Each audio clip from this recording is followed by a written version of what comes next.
제가 불교인데 돌아가신 분은 교회예요. 선생님, 절을 해야 돼요, 말아야 돼요? 제가 얘기했죠. 여러분, 마지막 인사를 나누는 곳이 어디예요? 장례식장이에요. 죽은 자와 산 자와 마지막 인사를 나눠야 됩니다. 어떤 방식을 통해서도 나눠야 됩니다. 상주하고 여러분, 악수는 절대 하시는 게 아니에요, 여러분. 악수는 기쁘고 반가울 때 하는 게 악수예요, 여러분. 남의 장례식장 가서 악수하시는 분들은 그 예의에 벗어나는 겁니다, 여러분. 음식을 다 먹는 분도 있는데 음식은 절대 다 드시는 게 아니라 남겨두는 거예요, 여러분. 그리고 자, 상가집이 벗어났어요, 이제. 그 다음에 여러분들이 제일 알아야 될 곳이 있어요.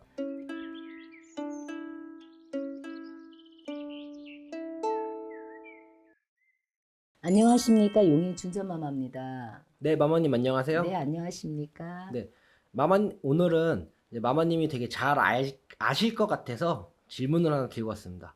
장례식에 대한 규칙사항을 조금 말씀해 주세요. 여러분들은 장례식장 그러면 일단은 무엇을 어떻게 해야 되는지 모를 때가 상당히 많아요. 자, 제가 불교인데 돌아가신 분은 교회예요. 선생님, 절을 해야 돼요, 말아야 돼요? 제가 얘기했죠. 여러분, 마지막 인사를 나누는 곳이 어디예요? 장례식장이에요. 죽은 자와 산 자와 마지막 인사를 나눠야 됩니다. 어떤 방식을 통해서도 나눠야 됩니다. 자, 정말 주위에 쳐다보는 시선 때문에 절은 못하겠어요 하시는 분들이 있어요. 그러면 머리를 숙여서 인사라도 해주셔야 되는 거예요. 여러분들이 잘못 알고 있는 게 하나 있더라고요. 장례식장, 상가집이라는 곳은 살아있는 자를 통해서 가는 곳으로 알고 있는데 그러지 않습니다, 여러분. 죽은 자와 산 자의 마지막 인사하고 예의를 갖추는 곳이 장례식장이에요, 여러분. 그러니 종교적인 거를 떠나서 여러분, 이분한테 내가 예의를 갖춰서 절을 하고 싶으시면 종교 문화 떠나서 절을 하십시오, 여러분. 그게 그 죽은 자에 대한 예의입니다, 여러분. 이것도 못하겠고 저것도 못하겠어요. 마지막 인사를 못하면 어떻게 돼요? 여러분 따라다닌단 말이에요, 그분은. 인사를 받기 위해서. 그게 죽은 자와 산 자의 차이점이에요, 여러분. 그러니 장례식장 가서는 꼭 인사를 하셔야 됩니다. 어떤 방식을 통해서라도. 고개만 숙일 것인지, 그리고 그 사람의 애도를 표현해 주실 건지, 또 절을 하실 건지, 그거는 여러분들이 선택해 주셔야 되고요. 자, 그 다음에 상주하고 여러분, 악수는 절대 하시는 게 아니에요, 여러분. 악수는 기쁘고 반가울 때 하는 게 악수예요, 여러분. 남의 장례식장 가서 악수하시는 분들은 그 예의에 벗어나는 겁니다, 여러분. 그래서 악수는 하시는 게 아니고, 또 음식을 다 먹는 분도 있는데 음식은 절대 다 드시는 게 아니라 남겨두는 거예요, 여러분. 허기를 채우러 가는 곳이 아니에요, 장례식장은, 여러분. 음식을 간단하게 드셔도 꼭 좀 남기셔야 됩니다. 그게 또 예의입니다, 여러분. 장례식장에 가는 예의예요. 애도를 하는 곳입니다, 여러분. 슬픔을 애도하러 가는 곳인데 거기에 음식을, 물론 요즘은 술은 안 드실 거예요.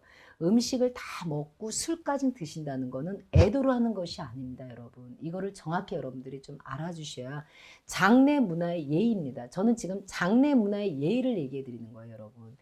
그렇게 해야지만 여러분들이 좀 편안하게 상가집을 갔다 와요. 그리고 자, 상가집이 벗어났어요, 이제. 그 다음에 여러분들이 제일 알아야 될 곳이 있어요. 그리고 자, 상가집이 벗어났어요, 이제. 그 다음에 여러분들이 제일 알아야 될 곳이 있어요. 이 나무 많은 곳에는 절대 가는 곳이 아닙니다. 물이 있고 나무가 있는 곳은 여러분 절대 가지 마세요. 들리지 말아야 될 곳 중에 또 하나입니다, 여러분. 상가집은 나무와 물하고 연결고리예요. 자, 음이 많은 곳이죠, 여러분. 그러니 상가집에 벗어나서 제일 먼저 나무 있는 곳, 물 있는 곳은 절대 가시면 안 돼요. 상가집에 한번 여러분들한테 물어볼게요. 잘 한번 생각해 보세요. 상가집에 혼자 가는 경우 있나요, 없나요? 거의 없어요. 상가집은 거의 같이들 많이 가세요. 왜? 기가 약한 분들이 많단 말이에요. 기가 약한 분이 많아서 상가집은 같이 조문을 하는데, 저는 그런 거 전혀 문제 없습니다라고 지금 이 방송을 통해서 들으신 분들은 하나 알아야 될 거 있어요. 여러분만 생각하시면 안 돼요. 가족을 생각하셔야 돼요. 남편이 상가집 갔다 와서 우리 아이가 자꾸 아파요. 이거 상문입니다, 여러분. 자, 가족도 생각해 주셔야 돼요, 여러분. 가족한테 피해를 주지 말으셔야 돼. 그러니 비록 본인들은 기가 세서 나무에 가도 괜찮고 물에 가도 괜찮다 할지언정 집안을 생각한다면 절대로 물이 있는 곳이나 나무 많은 곳은 절대 가지 마시고요. 자, 이렇게 여러분들 상갓집, 장례식장 가서 해야 될 예의와 방문이 끝나고 애도를 끝나고 그 다음에 해야 될 행동을 얘기해 드렸어요, 여러분. 하나하나 알려드렸어요. 그래서 요즘은 어디 가요? 마트에도 가서 세 바퀴 돌고 와라. 또 화장실에 갔다가 와라. 그것도 하나의 방법은 맞습니다, 여러분. 그러나 일단은 하지 말아야 할 것만 얘기해 드렸어요, 여러분들한테. 절대 하지 말아야 될 거.